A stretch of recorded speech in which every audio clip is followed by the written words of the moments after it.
Dice el Pacto de San José de Costa Rica o Convención Interamericana sobre Derechos Humanos en su artículo primero, numeral cuarto: toda persona tiene derecho a la vida.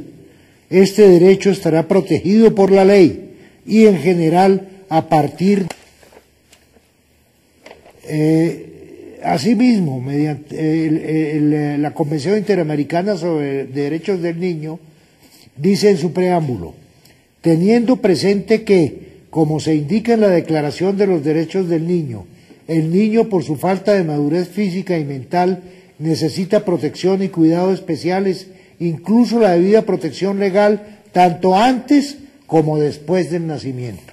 ¿Verdad que son normas clarísimas? Y no dice si violado o no violado, No, está todo. son Claro, normas clarísimas que obligan respetar. al Estado y que desconoció la Corte.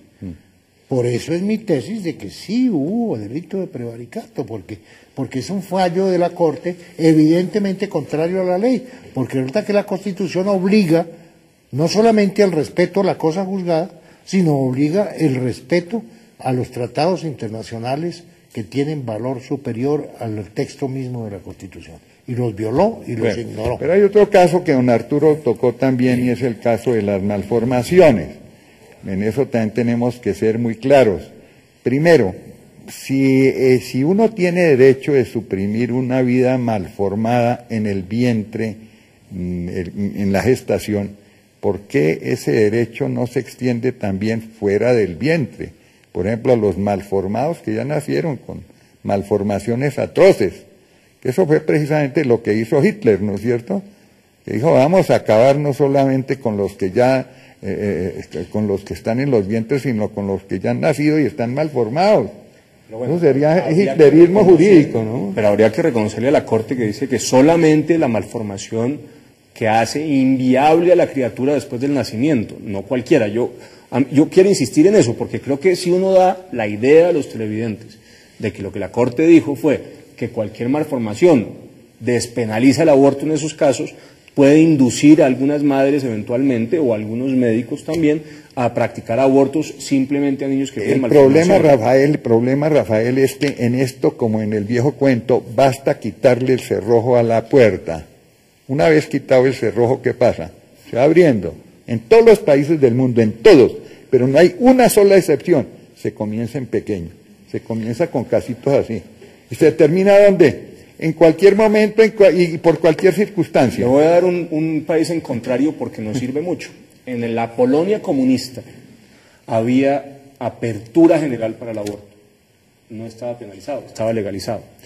Cuando cae la cortina de hierro y llegan gobiernos democráticos a Polonia, en el gobierno de Lech Wałęsa, lo que hay es una penalización del aborto y dejan solamente 3 variables por fuera. En todos los otros casos se penaliza.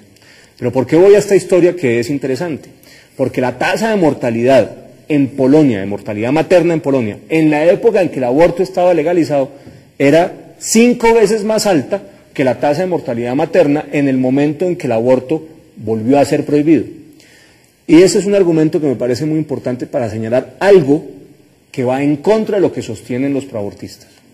Y es que la legalización del aborto o la despenalización del aborto contribuye a mejorar las tasas de mortalidad materna. Falso.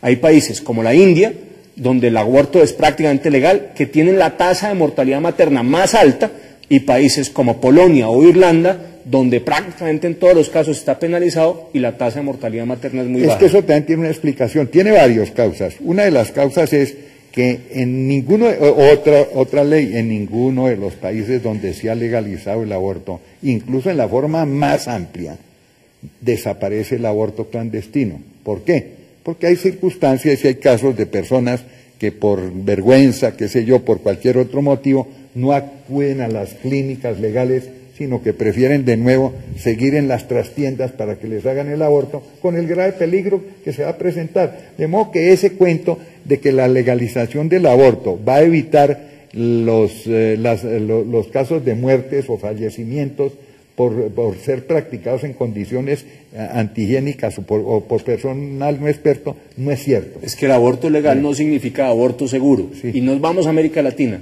Chile, donde el aborto está prácticamente prohibido en todos los casos, tiene menor tasa de mortalidad que Bolivia y Perú, donde la despenalización es abierta. Es cierto.